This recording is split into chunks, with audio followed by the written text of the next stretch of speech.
What's up everyone? Welcome back to the channel। तो class 11th business studies के साथ आज चालू करते हैं and we will be starting with chapter number 1 business trade and commerce.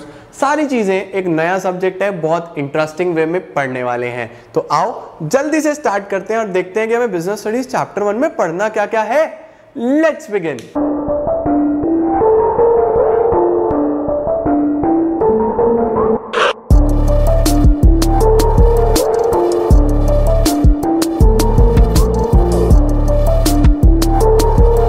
शुरू करते हैं गाइस हम लोग चैप्टर नंबर 1 के साथ। सब्जेक्ट का नाम क्या है यार? सब्जेक्ट के नाम के साथ चालू करते हैं सबसे पहले तो, क्योंकि नया तो हमारे लिए सब्जेक्ट ही है। देखो सब्जेक्ट का नाम है बिजनेस स्टडीज। हम लोग बेसिकली अलग अलग बिजनेस के बारे में स्टडी करने वाले हैं। हो सकता है आपके पेरेंट्स भी बिजनेस करते हो सकता है अगर आपके पेरेंट्स बिजनेस नहीं करते तो आपके नेबर्स बिजनेस करते हो, आपके रिलेटिव्स बिजनेस करते हो। इंडिया में मोस्ट ऑफ द पॉपुलेशन हमारी बिजनेस में ही ऑक्यूपाइड है, वन और द अदर वे। सब बिजनेस ही कर रहे हैं। तो बिजनेस कितने तरीके के हो सकते हैं? क्या मैं कंपनी बना सकता हूं? क्या मैं पार्टनरशिप करके किसी के साथ बिजनेस कर सकता हूं? या क्या क्या ऑप्शन रहते हैं? ये सब तुम लोग इस पर्टिकुलर सब्जेक्ट में पढ़ने वाले हो और बहुत इंटरेस्टिंग वे में पढ़ेंगे।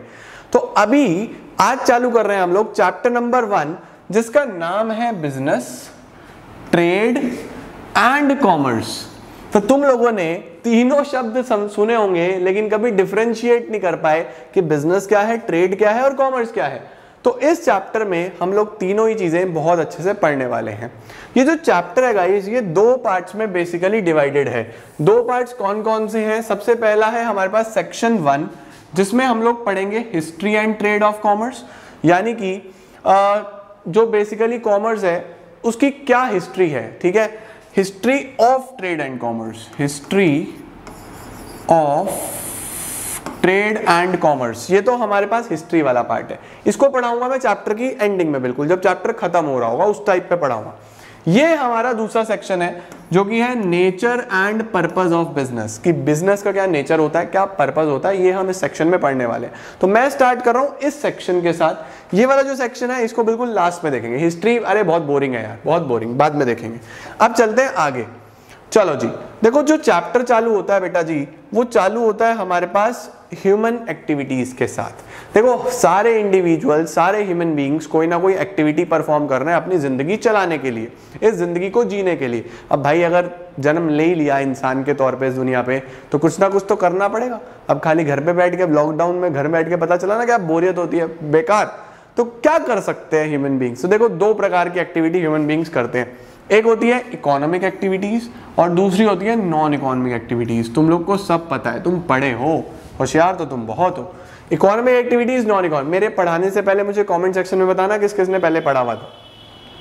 इकोनॉमिक एक्टिविटीज वो एक्टिविटीज होती हैं बेटा जी which are undertaken to earn a living.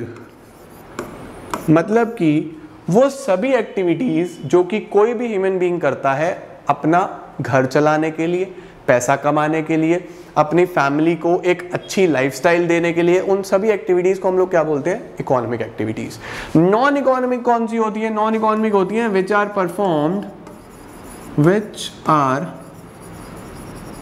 Performed out of love, out of sympathy, out of affection, out of care etcetera. इस तरीके की एक्टिविटीज को हम नॉन इकोनॉमिक एक्टिविटीज बोलते हैं। जैसे फॉर एग्जांपल मेरा कोई रिलेटिव है, ठीक है, उसने मुझे बोला कि भैया मुझे ये प्रॉब्लम्स है, प्लीज मुझे समझा दो। मैंने कहा हाँ बिल्कुल भाई, मैं तेरे से फीस थोड़ी ना लूंगा। तो वो कौन सी एक्टिविटी है? Non economic activity. अब वही बोले कि मैं आपका बैच अटेंड करूंगा पूरे साल में, कहूंगा आप कौन? कोई रिश्तेदार नहीं, फीस भरो भाई, बैच पढ़ोगे ना, एक एक सीट की अहमियत है। तो वहां कौन सी एक्टिविटी हो जाएगी? Economic activities. तो जस्ट किडिंग गाइस, तो हमारे पास इकोनॉमिक कौन सा है? जो बेसिकली पैसा कमाने के लिए होता है। और नॉन इकोनॉमिक कौन सा है? जो out of love, out of sympathy, कोई डोनेशन दे दिया तुम लोगों ने, कोई चैरिटी कर दी, अफेक्शन, किसी के साथ लगा हुआ है तुम लोगों को, या फिर केयर वगैरह के लिए। ठीक है, अब जो इकोनॉमिक एक्टिविटीज होती है बेटा वो 3 पार्ट्स में डिवाइडेड है। सबसे पहला बिजनेस, दूसरा प्रोफेशन, तीसरा एम्प्लॉयमेंट। तो बिजनेस, प्रोफेशन, एम्प्लॉयमेंट, हमारे पास ये 3 इकोनॉमिक एक्टिविटीज होती हैं। तो सबसे पहले ह्यूमन एक्टिविटीज दो प्रकार की, कौन कौन सी, इकोनॉमिक, नॉन इकोनॉमिक। फिर इकोनॉमिक के तीन parts, business, profession and employment. ठीक है जी। अब हम इन तीनों को डिटेल में अभी डिस्कस करेंगे कि बिजनेस क्या है, प्रोफेशन क्या है, एम्प्लॉयमेंट क्या है। दिस इज अ सावधान India question. Business, profession, employment is a सावधान इंडिया। सावधान इंडिया में कहीं पे भी बोलूंगा ना बेटा जी तो समझ जाना, वेरी इंपॉर्टेंट। पूरे साल में ये शब्द यूज करूंगा लेकिन आज के बाद बस सावधान इंडिया बोलूंगा। तो ये एग्जामिनेशन में 100% आता है, इसको अभी डिस्कस करेंगे। अब चलते हैं आगे। चलो जी, सबसे पहले हमें ये बता दो कि सर बिजनेस क्या होता है। ठीक है जी, व्यापार क्या होता है, एक आदमी क्या करता है, बिजनेस क्यों करता है। तो क्या बोलना है जी, डिफाइन अगर करना हो तो बोलना business is an economic activity. अभी तो पढ़ के आए ना, क्योंकि बिजनेस क्यों करते हो, पैसा कमाने के लिए। Economic activity which is concerned with providing goods and services. आप गुड्स और सर्विसेज देते हो किसको, सोसाइटी को, with the aim of earning profits. ठीक है ना। अगर मैं लेट सपोज ये फॉर एग्जांपल सेल फोन में डील करता हूं, मैं ये मोबाइल फोन बेचता हूं, तो मैं गुड्स दे रहा हूं आप लोगों को, है ना। और अगर मैं सिर्फ पढ़ाता हूं, या मैं कोई डॉक्टर हूं, या मैं कोई लॉयर हूं, मैं सीए हूं, तो फिर उस सिनारियो में मैं क्या कर रहा हूं, आपको सर्विसेज दे रहा हूं अपनी।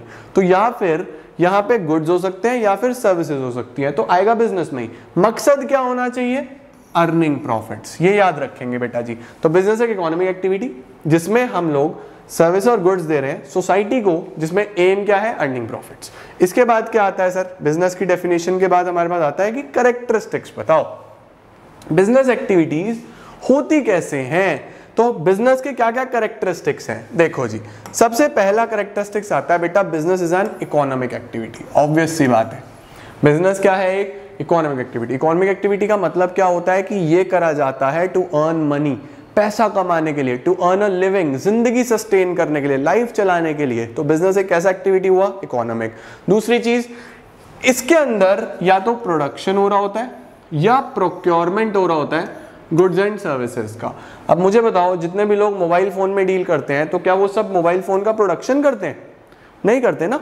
कुछ तो प्रोडक्शन कर रहे हैं और कुछ प्रोक्योर कर रहे हैं। प्रोक्योर का मतलब बाय कर रहे हैं। तो पहला क्या हो गया भाई, इकोनॉमिक एक्टिविटी। दूसरा, या प्रोडक्शन करूंगा या प्रोक्योरमेंट करूंगा, यानी बाय करके फिर सेल करूंगा, प्रोडक्शन और procurement of goods and services. तीसरा, सेल और exchange of goods and services. अब भाई प्रोडक्शन या प्रोक्योर करके अपने पास रखोगे क्या, पैसा भी तो कमाना है, तो बेचो ना। तो सेल और exchange of goods and services, 3 point में साथ साथ याद करो। सबसे पहला क्या करना है, इकोनॉमिक एक्टिविटी। दूसरा, प्रोडक्शन और procurement of goods and services. तीसरा, सेल और exchange of goods and services. Number 4, ये सबसे इंपॉर्टेंट है बच्चों, इस पे सावधान इंडिया लिख रहा हूं, मोस्ट इंपॉर्टेंट बेटा जी। Dealing in goods and services on a regular basis. Goods और सर्विसेज पे रेगुलर बेसिस में डील होनी चाहिए। ये शब्द सबसे इंपॉर्टेंट है, नंबर कट जाएंगे यहाँ पे। देखो एक एग्जांपल बनाते हैं। फॉर एग्जांपल मैंने ये सेलफोन बाय करा, इसको 1 साल यूज करा। 1 साल यूज करने के बाद मुझे लगा यार अब नया मॉडल आ गया, नया लेता हूँ, इसे बेचो। मैंने इसको बेच दिया। अब मुझे बताओ क्या ये बिजनेस है। वीडियो को यहीं पॉज करके नीचे कमेंट सेक्शन में लिखो कि एग्जांपल सुन के हमें लगा कि बिजनेस है, हाँ, नहीं लगा बिजनेस तो ना। ठीक है, उसके बाद फिर दोबारा से रीप्ले करना है इसको। दोबारा सुनो, मैंने एक सेलफोन लिया, 1 साल चलाया, मॉडल नया आ गया, मैंने इसको बेच दिया, क्या ये बिजनेस हो गया? सही आंसर आएगा नो। क्या मैं इसमें डीलिंग करता हूं क्या रेगुलर बेसिस पे? क्या मेरी मोबाइल की दुकान है? No guys, no. Main thing is business हमेशा रेगुलर बेसिस पे होता है, रेगुलरिटी के साथ होता है। बिजनेस में जो सबसे महत्वपूर्ण, सबसे इंपॉर्टेंट बात होती है वो होती है रेगुलरिटी।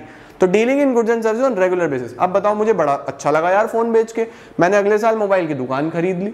अब मैं रेगुलर मोबाइल में डील कर रहा हूं, अब मेरा वो बिजनेस है। डिफरेंस समझ पा रहे हो? तो एक ट्रांजैक्शन से बिजनेस नहीं होता, न्यूमरस ट्रांजैक्शंस होंगी तो बिजनेस होगा। ठीक है। Number 5, uncertainty of return. Business में हमेशा रिटर्न कैसी रहती है? अनसर्टेन रहती है। अनसर्टेन का क्या मतलब हो गया? अनसर्टेन का मतलब कुछ नहीं पता, ज्यादा भी हो सकता है, कम भी हो सकता है। भाई पैसा ही तो है, ज्यादा भी कमा सकता हूँ, कम भी, प्रॉफिट भी हो सकता है, लॉस भी हो सकता है, किसी को पता थोड़ी ना है। तो business is having uncertainty of return. Last क्या है बच्चों? Element of risk. Element of risk का मतलब क्या है कि बिजनेस के साथ हमेशा एक रिस्क बना रहता है, हमेशा रिस्क जुड़ा रहता है। अब तुम लोगों ने सुना होगा रिस्क है तो इश्क है। बताओ जी कहां सुना है? तो बेसिकली रिस्क है तो इश्क है से क्या मतलब है कि जितना ज्यादा रिस्क होगा उतना ज्यादा रिवॉर्ड होगा। अब हर व्यापार में रिस्क है भाई, हर व्यापार में, हर बिजनेस में रिस्क है। आप किसी भी चीज की दुकान देख लो, रिस्क तो जुड़ा है ना, पता नहीं सेल होगा या नहीं होगा, मेडिसिन एक्सपायर ना हो जाए, दूध खराब ना हो जाए, चोरी ना हो जाए, आग ना लग जाए, रिस्क तो हमेशा जुड़ा है। तो बिजनेस के कैरेक्टरिस्टिक्स में रिस्क हमेशा आपको देखने को मिलेगा ही मिलेगा। तो 6 पॉइंट्स फटाफट से, इकोनॉमिक एक्टिविटी, प्रोडक्शन करो या प्रोक्योर करो, फिर सेल या एक्सचेंज करो, रेगुलर बेसिस पे डील करो, अनसर्टेन होती है रिटर्न्स, और एक रिस्क हमेशा बना रहता है। तो this was all about business activities guys. Business क्या होता है, बिजनेस एक्टिविटीज क्या होता है, ह्यूमन एक्टिविटीज से हम लोगों ने चालू किया था, और इकोनॉमिक, नॉन इकोनॉमिक, इसके अंदर हम लोगों ने अब बिजनेस, प्रोफेशन, एम्प्लॉयमेंट को पढ़ा। अब इन तीनों की डिफरेंस को देखते हैं, जो कि सबसे इंपॉर्टेंट डिफरेंस है कि इसमें क्या क्या हमारे पास डिफरेंसेस होते हैं। आ जाओ जी, डिटेल में पढ़ेंगे हम लोग बिजनेस, प्रोफेशन, एम्प्लॉयमेंट के डिफरेंस को। तो गाइज अब पढ़ते हैं हम लोग बिजनेस, प्रोफेशन और एम्प्लॉयमेंट के डिफरेंस को। देखो तीनों में बहुत फर्क है, बहुत फर्क है। सबसे पहले एक बिजनेसमैन क्या करता है, देखो बिजनेसमैन क्या करता है, गुड्स या सर्विसेज में डील करता है। मेरा जब मन करेगा तो मैं दुकान खोलूंगा, जब मन करेगा दुकान बंद करूंगा, मेरे साथ बहुत सारे रिस्क जुड़े हैं और मैं कमाऊंगा क्या, प्रॉफिट्स कमाने वाला हूं, ठीक है। एक प्रोफेशनल क्या करता है, देखो जो प्रोफेशनल होता है वो सिर्फ और सिर्फ पहली बात एक ऐसी सर्विस में डील करता है जिसमें हर कोई डील नहीं कर सकता, मतलब वो उसका एक्सपर्टीज है। जैसे कि फॉर एग्जांपल कोई चार्टर्ड अकाउंटेंट है, कोई लॉयर है, कोई टीचर है, अगर मैं पढ़ा रहा हूं तो जो मेरे पास स्किल्स हैं वो सबके पास नहीं है। मैंने ये बहुत ज्यादा ट्रेनिंग से, बहुत ज्यादा स्किल्स डेवलप करी है डे टू डे प्रैक्टिस से, तो this is not very easy to achieve, right. तो प्रोफेशनल्स के पास ऐसी स्किल्स होती हैं जो आपको बहुत जल्दी देखने को नहीं मिलती। एम्प्लॉयमेंट क्या है कि अगर हम कहीं पे जॉब कर रहे हैं, चाहे वो कहीं पे भी हो, अगर मैं बीइंग टीचर एक स्कूल में पढ़ा रहा हूं तो फिर मैं एम्प्लॉयमेंट में आ जाऊंगा। बीइंग टीचर मैं अपने इंस्टीट्यूट पे एज अ प्रोफेसर पढ़ा रहा हूं तो फिर मैं प्रोफेशनल में आ जाऊंगा। समझ रहे हो, सेम एग्जांपल दो जगह लग सकता है।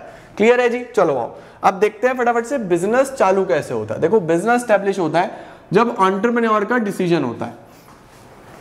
लाइक फॉर एग्जांपल 12th करके मेरे फादर ने मुझे बोला कि यार हमारा बिजनेस बहुत बढ़िया है, तू छोड़ना क्या फालतू अपने दुकान के चक्कर में पड़ता है, अपनी दुकान संभाल, हमें नौकरी करनी नहीं, अपनी दुकान संभालो। तो मेरा मन करा, मैं बैठ गया दुकान पे। तो बिजनेस कब चालू होता है, एंटरप्रेन्योर के डिसीजन के साथ, और कुछ लीगल फॉर्मेलिटीज अगर जरूरी हो, इफ नेसेसरी, डिपेंड करेगा, ठीक है, हमेशा नहीं होगी। प्रोफेशन कब स्टार्ट होगा, with the membership of a professional body. जैसे अगर मुझे सीए बनना है तो मुझे ICAI की मेंबरशिप चाहिए इंस्टीट्यूट की। अगर मुझे lawyer as a lawyer practice करना है तो BCI, bar council of India का रजिस्ट्रेशन चाहिए। तो मेंबरशिप हो किसी प्रोफेशनल बॉडी की, और certificate of practice, certificate of practice भी होना जरूरी है। डॉक्टर बनना है तो वही मेडिकल काउंसिल ऑफ इंडिया, है ना।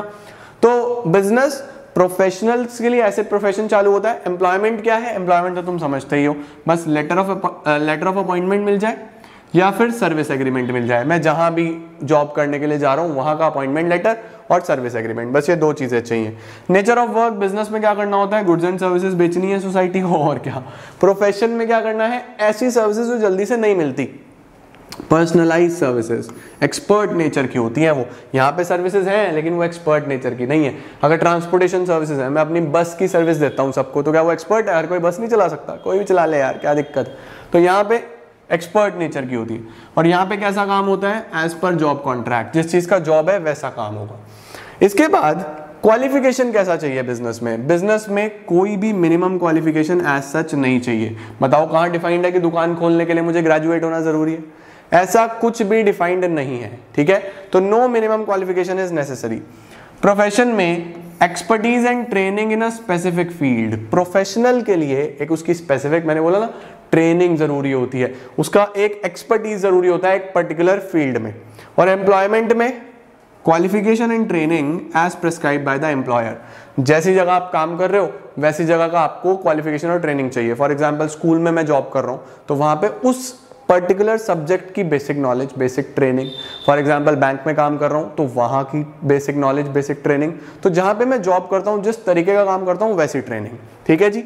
ये हमारे पास 3 पॉइंट हो जाते हैं in the difference between business, profession and employment. चलिए अब पढ़ते हैं हम लोग अगले वाले पॉइंट, रिवॉर्ड और रिटर्न। चलो सोचो, जल्दी से सोचो बच्चों, सोचो। एक बिजनेसमैन बिजनेस करके क्या कमाता है, प्रॉफिट, प्रॉफिट कमाता है। एक प्रोफेशनल आपसे क्या चार्ज करता है, फीस। कभी तुम्हारे ट्यूशन वाले सर ने तुम्हें बोला या स्कूल वालों ने बोला बेटा प्रॉफिट ले आओ, या बेटा वेजेस ले आओ, बेटा सैलरी ले आओ, हमेशा क्या बोलते हैं बेटा फीस ले आओ। तो प्रोफेशनल को हमेशा क्या मिलता है, फीस, और जो कहीं पे जॉब करता है उसको क्या मिलता है, उसकी वेजेस या फिर सैलरीज। ठीक हो गया। इसके बाद कैपिटल इन्वेस्टमेंट, क्या बिजनेस में कैपिटल इन्वेस्टमेंट लगता है? हाँ जी, सबसे ज्यादा कैपिटल इन्वेस्टमेंट तीनों में से बिजनेस पे होता है। सब कुछ अपना खुद का सेटअप करो। तो capital investment essential as per the nature and scale of business, depend करेगा कि आप किस नेचर का और कितने बड़े स्केल पे काम कर रहे हो। बड़ा स्केल तो उतना ज्यादा पैसा, छोटा स्केल तो उतना कम पैसा। और प्रोफेशन में चाहिए स्टार्टिंग में, इनिशियली जब आप अपना ऑफिस वगैरह सेटअप करते हो तो वहां पे एक फिक्स्ड अमाउंट ऑफ कैपिटल चाहिए होता है। ठीक है। एम्प्लॉयमेंट में कोई कैपिटल नहीं चाहिए, लगा लगाया काम है, आपको जाके बस अपनी सर्विसेज देनी है। उसके बाद रिस्क, बिजनेस में हाई रिस्क होता है। ठीक है, बढ़िया रिस्क होता है बिजनेस में, क्योंकि अभी पढ़ के आए ना कैरेक्टरिस्टिक्स में भी, कमा भी सकते हैं नहीं भी। यहाँ पे सम रिस्क, क्या करते हैं बेटा ये पीडीएफ बनाने वाले भी क्या करते हैं, बहुत ही ज्ञानी है। सम रिस्क इन्वॉल्व, यहाँ पे कुछ रिस्क होता है, क्योंकि जो फीस होती है वो जनरली रेगुलर होती है, बट फिर भी रिस्क तो है। अब कोविड है, सबकी फीस फूस बंद हो गई, तो रिस्क तो यहाँ भी है। ठीक है। इधर देखो नो रिस्क, इधर कोई भी रिस्क नहीं है, क्योंकि सैलरी जो है वो लगभग रेगुलरली और फिक्स्ड मिलती है। सही हो गया। जनरल सिचुएशंस में, एक्सेप्शंस तो यहाँ भी हो सकती है, बट जनरल सिचुएशंस में कोई रिस्क नहीं है। Transfer of interest, transfer of interest का मतलब होता है बच्चों की जो आपका ऑनरशिप है या फिर जो आपका बिजनेस है, क्या वो ट्रांसफर हो सकता है? अब बताओ बच्चों, अगर मेरे फादर की कपड़े की दुकान है तो मैं भी उस दुकान पे बैठ सकता हूँ, कोई दिक्कत नहीं है। अगर मेरा बिजनेस बहुत बड़ा है या फिर मैंने जिंदगी में खुद अपने दम पे कुछ नहीं किया तो मैं अपनी दुकान तो संभाल ही सकता हूँ भाई। या तो मैं अपने दम पे बहुत बड़ा बिजनेस सेटअप कर दूं, या फिर हमारा बिजनेस ऑलरेडी बहुत बड़ा है, वो कह रहे हैं यार ये संभालना, इसको संभालने के लिए कोई चाहिए, तो बिजनेस में ट्रांसफर पॉसिबल है। तो transfer of interest with some formalities is possible. अब बताओ किसी डॉक्टर, कोई डॉक्टर कहता है अपने बेटे को, और वो बेटा है नालायक, पढ़ाई लिखाई कुछ नहीं करी, कहता है बेटा हमारा काम बहुत बढ़िया है, कल से तू इंजेक्शन लगा, लगा बेटा लगा। वो तो बेटा पता नहीं कहाँ कहाँ इंजेक्शन लगा देगा, तो बेसिकली बहुत दिक्कत हो जाएगी। तो यहाँ पॉसिबल नहीं है, it is not possible to transfer the interest. और एम्प्लॉयमेंट में भी जनरली पॉसिबल नहीं होता, it is not possible to transfer the interest. Code of conduct, code of conduct का मतलब होता है बच्चे rules and regulations, rules and regulations. तो कितने रूल्स और रेगुलेशंस दिए गए हैं बिजनेस में? क्या कोई नियम है? नहीं, ऐसा एज सच कोई भी रूल्स या रेगुलेशंस नहीं दिए गए हैं। There is no prescribed code of conduct in business. Profession में यस, प्रोफेशनल्स को फॉलो करके चलने पड़ते हैं कोड ऑफ कंडक्ट, जो भी उनकी प्रोफेशनल बॉडी बताती है। जैसे मैंने बोला ना कि लॉयर्स के लिए बार council of India, chartered accountant के लिए ICAI, तो जो भी आपकी प्रोफेशनल बॉडी है उसके दिए गए रूल्स रेगुलेशंस मानने पड़ेंगे। ठीक है। इधर क्या आता है? जो भी एम्प्लॉयर बताएगा भाई, जैसे एम्प्लॉयर ने बोला वैसे नॉर्म्स, वैसे बिहेवियर आपको मानने पड़ेंगे। तो ये होता है बच्चों हमारे पास बिजनेस, प्रोफेशन, एम्प्लॉयमेंट का डिफरेंस। इसका स्क्रीनशॉट लेना है ले लो। पहला वाला पार्ट ये था, इसका भी आपको अगर स्क्रीनशॉट लेना है तो ले सकते हो। तो बेसिकली ये सब हमने पढ़ा है।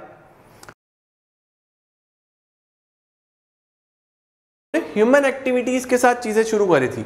तो सबसे पहले हम लोगों ने क्या पढ़ा था कि देखो ह्यूमन, अरे पेन कहां चला जाता है हमारा,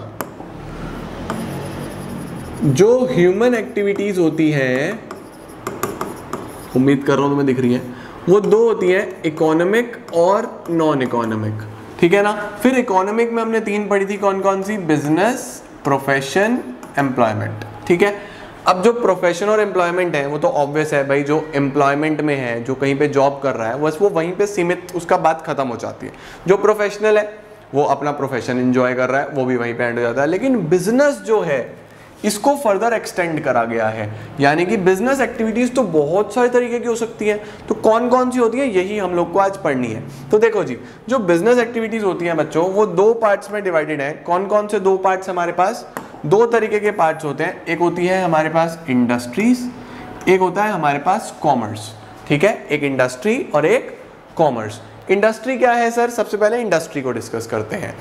इंडस्ट्री इज बेसिकली वो सभी यूनिट्स जो कहीं ना कहीं रॉ मटेरियल यूज करके एक फिनिश गुड्स बनाती हैं, उसको हम इंडस्ट्री बोलते हैं।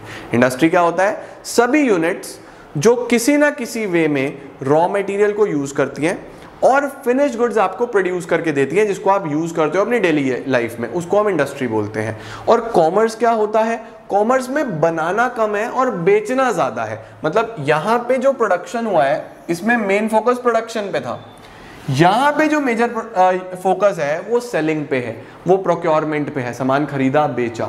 यानी यहां पे जो बात होती है कॉमर्स में वो सेलिंग से रिलेटेड ज्यादा होती है, लेकिन इंडस्ट्रीज में सामान बनाने पे फोकस करा जाता है। तो सर इंडस्ट्री कितने प्रकार की होती है? देखो 3 इंडस्ट्रीज होती है, तुम लोग को पता है, primary industries, secondary industries, tertiary industries. आपने ये पहले भी पढ़ी हुई होंगी, लेकिन इस बार इन्हें और फर्दर डिवाइड करा गया है। तो यानी कि इंडस्ट्री 3 हो गई, प्राइमरी, सेकेंडरी, टर्शरी। पहले इन्हीं को डिस्कस करते हैं। प्राइमरी इंडस्ट्री कौन सी होती है बच्चों? प्राइमरी इंडस्ट्री होती है जो आपको रॉ मटेरियल जनरेट करके देती है या फिर आपके लिए रिसोर्स बनाती है जहां से रॉ मटेरियल आएगा। क्या बताया मैंने? या तो रॉ मटेरियल देगी या फिर वो रिसोर्स बना के देगी जहां से रॉ मटेरियल आएगा। फॉर एग्जाम्पल हम बात करते हैं पेट्रोल की। पेट्रोल कहां से आ रहा है? पेट्रोल ऑयल वेल्स में से आ रहा है। वो जो ऑयल है उसके फर्दर प्रोसेसिंग होती है और फिर वहां से आप उसके क्या करते हो? प्रोडक्ट्स बनाते हो। तो भाई ऑयल वेल डिग तो करना पड़ेगा ना, है ना? यानी बेसिकली आप उसको नेचुरल रिसोर्सेज से एक्सट्रैक्ट कर रहे हो, तो वो प्राइमरी इंडस्ट्री में आ जाता है। या फिर आपने क्या करा, आपने कोई इस तरीके का बिजनेस करा हुआ है, जैसे आपने शीप्स रखी हुई है अपने घर में, भाई वूल के लिए शीप्स को पालते हैं ना, वो भी इसमें आ जाएगा क्योंकि रॉ मटेरियल आ रहा है। सेकेंडरी क्या करती है? जो प्राइमरी से रॉ मटेरियल मिला है इस रॉ मटेरियल को प्रोसेस करके फिनिश गुड्स बनाती है। ठीक है, सेकेंडरी का काम क्या होता है? रॉ मटेरियल को कन्वर्ट करना फिनिश गुड्स में, ये काम होता है सारा सेकेंडरी का। जितने भी कंस्ट्रक्शन हो रहा है, मैन्युफैक्चरिंग हो रही है, वो सब इसमें जाता है सेकेंडरी में। इसके बाद सर टर्शरी क्या करती है? टर्शरी देती है आपको सपोर्ट सर्विसेज। जितने भी सर्विसेज होते हैं वो सब टर्शरी में आता है। भाई सामान खरीदने के लिए पैसा चाहिए, बैंक से ले लो, टर्शरी एक्टिविटी। इधर से उधर ले जाने के लिए ट्रांसपोर्टेशन चाहिए, टर्शरी एक्टिविटी। तो जितने भी सपोर्ट सर्विसेज हैं वो सब टर्शरी एक्टिविटी में आती हैं। तो 3 इंडस्ट्रीज होगी, सबसे पहले इंडस्ट्री, प्राइमरी, सेकेंडरी और टर्शरी। अब बात करता हूँ कॉमर्स की। कॉमर्स क्या है सर? कॉमर्स में या तो आप ट्रेड कर लो या आप ऑक्सिलरीज को देख लो। देखो ट्रेड क्या होता है? ट्रेड होता है व्यापार। ठीक है, buying and selling of goods and services is known as trade. सीधी सी बात है भाई, सामान खरीदा और उसको बेचा, अपना प्रॉफिट मार्जिन जोड़ के, उसको ट्रेड बोलता हूं। ऑक्सिलरीज क्या होती हैं? ऑक्सिलरीज को हम लोग एड्स टू ट्रेड भी बोलते हैं या फिर ऑक्सिलरीज टू ट्रेड भी बोलते हैं। ऑक्सिलरीज होती हैं ये भी बिल्कुल same to same support services, यही सारी सर्विसेज। बस डिफरेंस इतना है कि यहाँ पे ये सर्विसेज हेल्प कर रही थी इंडस्ट्री को, यहाँ पे ये सर्विसेज हेल्प कर रही हैं कॉमर्स को। तो अगर हम लोग बात करें तो बैंकिंग यहाँ पे टर्शरी एक्टिविटी में आएगा और बैंकिंग यहाँ पे ऑक्सिलरीज में आएगा। भाई एक नाम के 2 एग्जाम्पल भी तो हो सकते हैं, तो टर्शरी कह लो या कॉमर्स के रिस्पेक्ट में ऑक्सिलरीज कह दो, एक ही बात है। ठीक है जी, तो हमारे पास बच्चों ध्यान से देख लो एक बार, बिजनेस एक्टिविटीज या इंडस्ट्री या कॉमर्स। इंडस्ट्री कितनी? 3, प्राइमरी, सेकेंडरी, टर्शरी। और कॉमर्स में आ गया ट्रेड और ऑक्सिलरीज टू ट्रेड। अभी बात यहीं खत्म नहीं हुई, इसका भी बाइफर्केशन है। देखो प्राइमरी को 2 पार्ट्स में बांटा गया है। 2 पार्ट्स कौन कौन से हैं? याद रखना, प्राइमरी तो ईजी है। प्राइमरी कैसे है? ईजी। ईजी नहीं है, ईजी है। ईजी का मतलब एक्सट्रैक्टिव और जेनेटिक। ई का मतलब है एक्सट्रैक्टिव, जी का मतलब है जेनेटिक। अभी तुम्हें चार्ट दिखाता हूं। सेकेंडरी में तुमने बोलना है सीएम पास, सीएम और एम के बाद पास, PAAS। वैसे पास PASS होता है, लेकिन तुम लोग बोलो सीएम पास। तो याद रखो प्राइमरी तो ईजी है, एक्सट्रैक्टिव जेनेटिक, और सेकेंडरी में सीएम पास। टर्शरी के कोई पार्ट्स नहीं है। ठीक है, अच्छा सर चलें अब प्राइमरी पढ़ाता हूं। ये लिख लिया गया, स्क्रीनशॉट लो जल्दी से। प्राइमरी तो ईजी है। ईजी में क्या आएगा? देखो हमारे पास, अब यहां आ जाते हैं हम लोग। प्राइमरी तो क्या है सर? प्राइमरी ईजी है, देखो ई और जी। सेकेंडरी में हमारे सीएम और एम से PAAS, पास। ठीक है, तो इस तरीके से हमारी इंडस्ट्रीज फर्दर डिवाइडेड है। टर्शरी के कोई पार्ट्स नहीं होते, टर्शरी के ऐसे कोई भी पार्ट्स नहीं है। ठीक है, अब देखो प्राइमरी में एक्सट्रैक्टिव का मतलब क्या होता है? देखो एक्सट्रैक्टिव होता है नेचुरल रिसोर्सेस, एक्सट्रैक्ट करना, एक्सट्रैक्ट मतलब कि नेचर से लेना, यूज़ करना, है ना। जैसे ऑयल वेल्स में से हम पेट्रोल ले रहे हैं, नेचुरल गैस ले रहे हैं, डीजल ले रहे हैं, जैसे हम लोग इसी तरीके से नेचर की अगर हम बात करते हैं तो बहुत सारे गोल्ड माइंस में से हम गोल्ड निकाल रहे हैं, ठीक है ना, कोल को यूज़ कर रहे हैं, वो सब एक्सट्रैक्शन हो रहा है, तो वो सब एक्सट्रैक्टिव इंडस्ट्रीज में आ जाता है। जेनेटिक क्या होता है? Breeding and raising of plants and animals, यानी कि हम लोग प्लांट्स को यूज कर रहे हैं, जैसे हम लोग देखते हैं ना फ्रूट्स की सारा का सारा फ्रूट्स लगाए होते हैं, है ना, और हम लोग देखते हैं शीप्स को यूज करा जाता है वूल के लिए, सिल्क वॉर्म्स को यूज करा जाता है सिल्क के लिए, और हनी बीज को यूज करा जाता है हनी के लिए, तो वो सब हमारा जेनेटिक में आता है। या फिर हम पोल्ट्री फार्म्स देखते हैं एग्स वगैरह के लिए, तो वो सब जेनेटिक में आ जाता है, ठीक है ना। तो हमारे पास एक्सट्रैक्टिव में नेचुरल रिसोर्सेज को एक्सट्रैक्ट करना है, जेनेटिक में breeding and raising of plants as well as animals, correct हो गया है ये प्राइमरी, मतलब primary is concerned with raw material, right. Secondary में चलते हैं अब, सेकेंडरी में सबसे पहले सीएम पास, कंस्ट्रक्शन, कंस्ट्रक्शन का मतलब जितने भी रोड्स बनते हैं, डैम्स बनते हैं, ब्रिजेस बनती हैं, रोड्स बनते हैं, बड़े बड़े बिल्डिंग, स्कूल्स, हॉस्पिटल्स, वो सब कंस्ट्रक्शंस, सारे के सारे कंस्ट्रक्शन। कौन सा एक्टिविटी? सेकेंडरी, रॉ मटेरियल से फिनिश गुड्स बना रहे हैं, समझ रहे हो। मैन्युफैक्चरिंग में क्या होता है? अब यहाँ पे एक्चुअल में सामान मैन्युफैक्चर होता है, जितने भी आप आइटम्स यूज कर रहे हो, कंस्ट्रक्शन नहीं, यूनिट्स मैन्युफैक्चर होती है। मैं माइक यूज कर रहा हूँ, ये भी मैन्युफैक्चर करा गया है, ये बोर्ड यूज कर रहा हूँ, ये भी मैन्युफैक्चर करा गया है, समझ रहे हो। कैमरा यूज कर रहा हूँ, ये भी मैन्युफैक्चर करा गया है। तो ये मैन्युफैक्चरिंग कैसे हो रही है? इसमें कितने पार्ट्स होते हैं? 4। पहला प्रोसेसिंग, प्रोसेसिंग में क्या होता है बच्चों?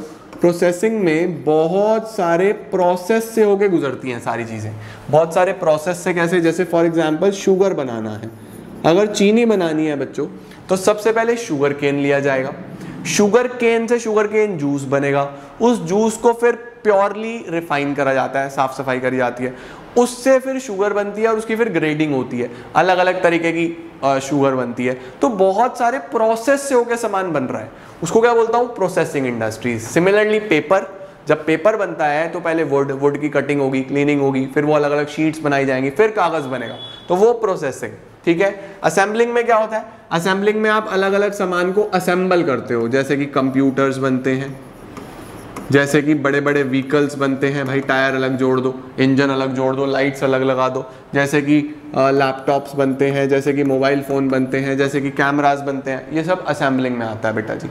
यानी अलग अलग पार्ट्स पहले बनते हैं, फिर उन पार्ट्स को एक साथ जोड़ा जाता है, असेंबल करा जाता है, वो असेंबलिंग होता है, ठीक है। एनालिटिकल क्या होता है? एनालिटिकल होता है जब हम बहुत सारी चीज़ों को एनालाइज करते हैं और एनालाइज करके उससे अलग अलग एलिमेंट्स निकालते हैं, उसको हम क्या बोलते हैं? एनालिटिकल, ठीक है। जैसे फॉर एग्जांपल मैंने तुम लोग को क्या बोला, तुम लोग पेट्रोल का एग्जांपल ले लो बेटा। यहाँ पे भी पेट्रोल में क्या है कि मेरे को अगर पेट्रोल चाहिए तो वो लैंड में से एज इट इज नहीं निकलता पेट्रोल, क्या करा जाता है? पहले वो जो रॉ ऑयल निकलता है, जो हमारे पास क्रूड ऑयल निकलता है, उस ऑयल की फिर रिफाइनिंग करी जाती है, फिर उसके अंदर से डीजल अलग, पेट्रोल अलग, नेचुरल गैस अलग, तो तीनों को अलग अलग कर दिया जाता है ना। तो हम लोग क्या करते हैं? हम एक एलिमेंट लेते हैं, एलिमेंट को एनालाइज करते हैं और उसके बाद फिर अलग अलग उसमें से एलिमेंट्स निकालते हैं। ऐसी इंडस्ट्री को क्या बोलते हैं? एनालिटिकल। फिर लास्ट आता है बच्चों जी सिंथेटिकल। सिंथेटिकल क्या है अब हमारे पास बेटा? सिंथेटिकल में क्या होता है? बहुत सारे एलिमेंट्स को कंबाइन करके एक चीज बनाई जाती है। जैसे कि हम लोग एग्जांपल लेते हैं सीमेंट का या फिर पेंट का। सीमेंट हो या पेंट हो, ये बहुत सारे केमिकल्स को मिला के बनता है। अब सर आप कहोगे कि ये असेंबलिंग में भी तो यही हो रहा था, लेकिन असेंबल में बने बनाए पार्ट्स थे, उनको आप बाद में अलग अलग भी कर सकते हो। भाई अगर पीसी में से मुझे यूपीएस, सीपीयू, माउस और ये अलग अलग बेचने हैं तो बेच दूंगा बाद में भी, लेकिन जब सीमेंट बन के तैयार हो गया तो क्या उसमें से वो केमिकल्स बाद में अलग अलग कर दोगे? वो पॉसिबल नहीं है। तो असेंबलिंग में बने बनाए प्रोडक्ट्स असेंबल होते हैं, यहाँ पे ये असेंबल नहीं हो रहे, यहाँ पे केमिकल्स मिक्स करके ही हमारा यूनिट बन रहा है। वहाँ पे अपनी हर यूनिट की अलग इंपॉर्टेंस है, यहाँ पे ऐसा नहीं है। वो केमिकल बेकार है अगर पेंट नहीं बना तो इस तरीके की इंडस्ट्री को क्या बोलते हैं? सिंथेटिकल। ठीक हुआ? तो हमारे पास इंडस्ट्री में मैंने आपको क्या पढ़ाया? प्राइमरी। प्राइमरी तो ईजी है, एक्सट्रैक्टिव जेनेटिक। सेकेंडरी में सीएम पास, construction, manufacturing, processing, assembling, analytical और सिंथेटिकल। तो बेटा जी आपने इंडस्ट्रीज पढ़ ली। टर्शरी में हमारे पास सारी सपोर्ट सर्विसेज जो हमारे मैन्युफैक्चरिंग को, हमारे इंडस्ट्रीज को चलने में सपोर्ट करती हैं, वो सब टर्शरी में आ जाता है, राइट। अच्छा जी, अब हमने पढ़ना है ट्रेड पे चलते हैं अब बेटा जी। ट्रेड क्या है सर, एक बार यहाँ पे ध्यान दो, वापस से तो मैं उस चार्ट पे लेके चलता हूँ। इंडस्ट्री वाला पार्ट हमने पढ़ लिया, अब हम बात करते हैं कॉमर्स की। कॉमर्स में मैंने तुम लोग को मेनली क्या बताया, सेल पे ध्यान दिया था। तो जो ट्रेड है ना बेटा, ये जो ट्रेड है, ये ट्रेड भी तो भाई साहब दो तरीके का होता है। कौन कौन सा ट्रेड होता है, एक तो इंटरनल, एक एक्सटर्नल, समझे। और ऑक्सिलरीज का मतलब यही, टर्शरी वाली जो सर्विसेज हैं ये कितनी है, 5, 1 2 3 4 5, इसको याद रखेंगे, बिटवा, और बिटवा, और बिटवा, बिटवा कौन कौन सी है अभी बताता हूं, चलो आओ जल्दी से अब पढ़ते हैं, उसी वाले चार्ट पे चलते हैं। ट्रेड कौन कौन से हैं जी, ट्रेड कौन कौन से हैं हमारे पास, ट्रेड होते हैं बेटा दो प्रकार के, अभी बताया कौन कौन से ट्रेड होंगे, या तो इंटरनल या फिर एक्सटर्नल। इंटरनल क्या है, जहां पे भी सेल या purchase of goods and services within our own country हो रहा है वो इंटरनल है। हमारे देश से सामान खरीदा गया है, हमारे देश में बेचा गया है, इंटरनल, सीधी सी बात है, ज़्यादातर बिजनेस इंटरनल ही होते हैं। लेकिन अगर हम लोग कर रहे हैं किसी बाहर की कंट्री के साथ डील, यानी कि मेरी ज्योग्राफिकल बाउंड्रीज से बाहर डीलिंग हो रही है, ठीक है ना, सेल और exchange of goods and services within the same country is known as trade, sorry internal trade. और अगर वो आउटसाइड अवर ज्योग्राफिकल नेशंस हो रहा है या इन बिटवीन टू कंट्रीज हो रहा है तो फिर वहां पे होता है एक्सटर्नल, ठीक है। मेरा सामान मेरे देश में बिक रहा है, इंटरनल, मेरा सामान मेरे देश से बाहर बिक रहा है, एक्सटर्नल, सही हुआ। अब देखो इंटरनल में क्या क्या आता है, इंटरनल में आता है होलसेल और रिटेल, ये तो हमें पता है। अब मुझे बताना कौन कौन होलसेलर है, कौन कौन रिटेलर है, और किस चीज का बिजनेस करते हो आप लोग, ये भी बताना। बहुत अच्छा लगता है बिजनेस सुन के, बिजनेस पढ़ाते हैं तो प्रैक्टिकली बढ़िया लगता है ना। होलसेल जो लोग करते हैं उनको बोलते हैं होलसेलर, रिटेल जो लोग करते हैं उनको क्या बोलते हैं, रिटेलर। सर होलसेलर कौन होते हैं, जो बल्क क्वांटिटी में डील करते हैं, बड़ी बड़ी quantity, 50 piece, 100 piece, 250 piece, 500 piece, 1000 piece, है ना। Retailer sir 1 piece, 2 piece, 4 piece, समझे या नहीं समझे। अब फॉर एग्जांपल किसी को फेयर एंड लवली लेनी है तो फेयर एंड लवली लेने के लिए 1 पीस लेने के लिए जाएगा तो वो किसके पास जाएगा, रिटेलर के पास। किसी को फेयर एंड लवली बेचनी है तो फिर वो कहाँ जाएगा, होलसेलर के पास, क्योंकि वो बल्क में लेके आएगा। होलसेलर हमेशा बल्क में डील करता है, रिटेलर छोटी छोटी क्वांटिटीज में। क्लियर हुआ। अब चलते हैं एक्सटर्नल पे। सर एक्सटर्नल में 3, सबसे पहले इंपोर्ट। इंपोर्ट क्या होता है, अगर मैंने किसी और कंट्री से सामान खरीदा उसको इंपोर्ट बोलते हैं। सर एक्सपोर्ट क्या होता है, अगर मैंने किसी और कंट्री को सामान बेचा उसको एक्सपोर्ट बोलते हैं। खरीदा तो इंपोर्ट, देखो आ रहा है ना, इंपोर्ट, बेचा तो एक्सपोर्ट। अब कई बार क्या होता है बच्चों की, किसी कंट्री की किसी दूसरी कंट्री के साथ रिलेशंस अच्छे नहीं है, लेकिन जो सामान है वो उसी कंट्री के पास है, ठीक है। फॉर एग्जांपल हमारे चाइना से रिलेशन खराब हो गए और जो सामान चाहिए वो चाइना से ही मिलेगा, तो हम फोन करेंगे यूएस को कि तुम्हारे तो रिलेशन ठीक है, तुम्हारे तो बढ़िया है ना, तुम हमें वो सामान ला दो। तो यूएस क्या करेगा, चाइना से खरीदेगा और हमें बेचेगा, बीच में अपना प्रॉफिट भी जोड़ लेगा। उसको क्या बोलते हैं, एंट्री पोर्ट। एंट्री पोर्ट का मतलब क्या होता है, जब आप वो सामान नहीं बनाते, आप किसी और कंट्री से लेके खरीदोगे पहले, फिर दूसरी कंट्री को बेच दोगे, उसको क्या बोलते हैं, एंट्री पोर्ट। बीच में पैसा कमा लेंगे, क्या दिक्कत है भाई, कमाने के लिए तो चलते हैं सारे। तो इंपोर्ट, एक्सपोर्ट, एंट्री पोर्ट, ये हमारे पास बेसिकली इंटरनल एक्सटर्नल ट्रेड में आ जाता है। अब एड्स टू ट्रेड सर कितने हैं, तुम्हें बताया ना, बिटवा, जितनी भी चीजें कॉमर्स करने में हेल्प करेंगी, यानी कि सामान को बेचने में मदद करेंगी, उसको क्या बोलते हैं, एड्स या ऑक्सिलरीज टू ट्रेड।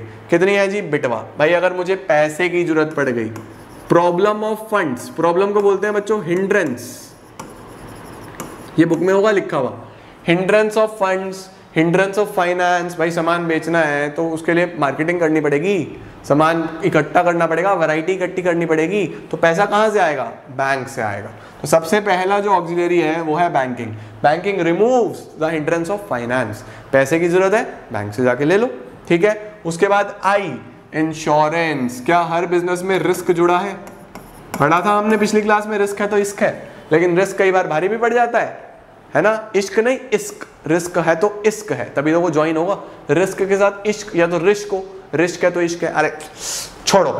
इंश्योरेंस क्या है बेटा जी, मतलब अगर रिस्क है तो उस रिस्क से कौन बचाएगा, इंश्योरेंस वाले बचाएंगे। भाई अगर नई गाड़ी लाओ, कहीं ठोक दो तुम्हारा क्या पता, तो बेसिकली फिर इंश्योरेंस वाले देंगे ना पूरा का पूरा कवर, पूरा क्लेम देंगे या नहीं देंगे, तो वो सारा रिस्क से कौन बचा रहा है, इंश्योरेंस बचाता है, ठीक है। तो हिंड्रेंस ऑफ रिस्क कौन दूर करता है, इंश्योरेंस।